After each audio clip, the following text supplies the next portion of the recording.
शादी गुड्डे गुड्डियों का खेल नहीं। आप चाहें कितनी भी कोशिश कर ले, मैं उसे कभी नहीं भूल पाऊंगी। अदिति भड़क उठी। मैंने पहले ही कह दिया था कि मैं नितिन से शादी नहीं करूंगी, फिर भी आप लोग नहीं माने। आपकी जिद पर मैंने नितिन से शादी तो कर ली, लेकिन मुझे उसके साथ नहीं रहना। मैं समीर से प्यार करती हूँ और उसके ही साथ रहना चाहती हूँ। अदिति बोले ही जा रही थी और उसकी माँ चुपचाप सुन रही थी। वह पिछले 1.5 माह से अदिति को समझा कर थक चुकी थी कि अब उसकी शादी नितिन से हो चुकी है और उसे उसी के साथ रहना चाहिए। बेटा, अब तुम्हें समीर को अपने दिल और दिमाग से निकाल देना होगा। अब तुम नितिन की हो चुकी हो। माँ ने फिर समझाया तो अदिति भड़क उठी। आप चाहें कितनी भी कोशिश कर ले, मैं समीर को कभी नहीं भूल सकती। धनी माता पिता की बेहद लाडली और इकलौती बेटी समीर से प्यार करती थी, लेकिन उन्हें समीर पसंद नहीं था। वजह, समीर भले ही अपने बिजनेसमैन बाप का बेटा था, लेकिन उसके बारे में अदिति के पापा को अच्छा फीडबैक नहीं मिला था। उन्हें पता चला कि समीर बिगड़ैल प्रवृत्ति का है और उसका अच्छे लोगों के बीच उठना बैठना भी नहीं है। समीर का अदिति से पहले भी कुछ लड़कियों के साथ अफेयर रह चुका है। यह बात समीर से शादी की जिद पर पहले से ही अड़ी अदिति को उसके पापा ने भी बताई थी, फिर भी वह उसको छोड़ने के लिए राजी नहीं हुई।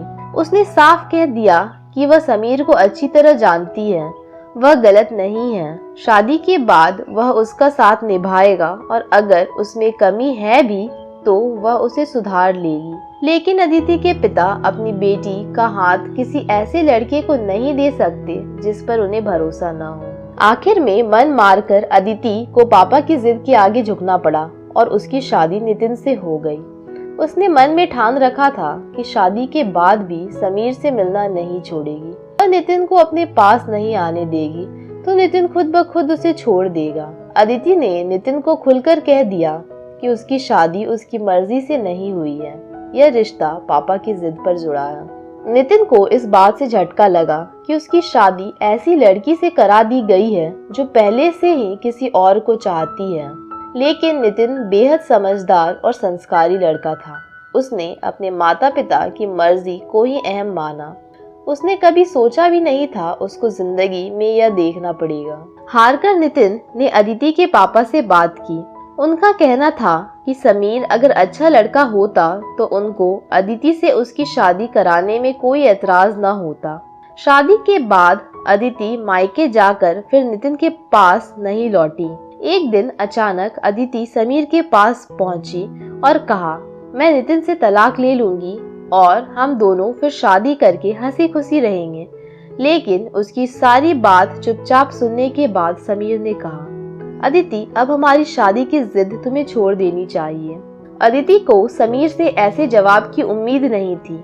उसने उदास होकर कहा, कह दो कि तुम मजाक कर रही हो। नहीं अदिति, समझने की कोशिश करो। तुमसे शादी करने के लिए मम्मी पापा को राजी करने में मुश्किल होगा। उसके बाद समीर ने जो कुछ कहा उससे अदिति के दिमाग पर हथौले चलने लगे थे। लेकिन समीर, मैंने तो नितिन को खुद से दूर ही रखा है। कांपते होठों से अदिति ने उसे समझाने का प्रयास किया, लेकिन समीर जैसे अदिति से छुटकारा चाहता था। वह झटके से उठा और बोला, आखिरी बार कह रहा हूँ, मुझे भूल जाओ और फिर कभी न मिलना। यह हमारी आखिरी मुलाकात है, बाय। यह कहकर समीर वहाँ से निकल गया। वह सोचने लगी कि उसके पापा कितने सही थे। घर लौटते ही अदिति ने मम्मी पापा को अपना फैसला सुना दिया।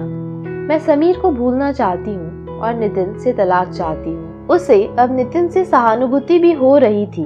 मन में यह चिंता गहरा रही थी कि समीर के अफेयर की बात जानकर नितिन उसको क्यों अपनाएगा। यह सोचकर अदिति ने नितिन को मैसेज किया, अब हमें जितना जल्दी हो तलाक ले लेना चाहिए। नितिन ने जवाब में सिर्फ इतना लिखा, तुम्हें तुम्हारा प्यार मुबारक। दरअसल नितिन को लगा कि अदिति समीर से शादी करने जा रही है, लेकिन अदिति ने कोई जवाब नहीं दिया।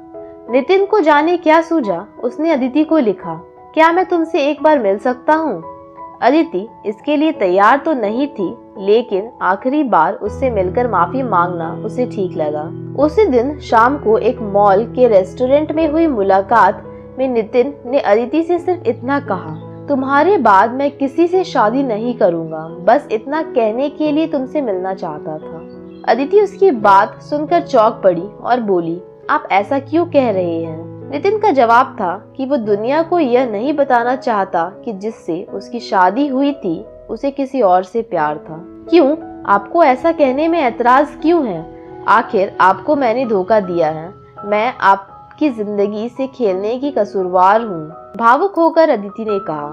नितिन ने कहा, तुमने किसी से सच्चा प्यार किया, इसलिए तुम धोखेबाज नहीं हो सकती। और यह भी सच है कि स्त्री या तो किसी से प्यार नहीं करती और जब किसी से प्यार करती है तो वो सच्चा प्यार होता है। मैं तुम्हारे प्यार को कलंकित नहीं करना चाहता, ऐसा करने के लिए मेरा ज़मीर इजाज़त नहीं देता।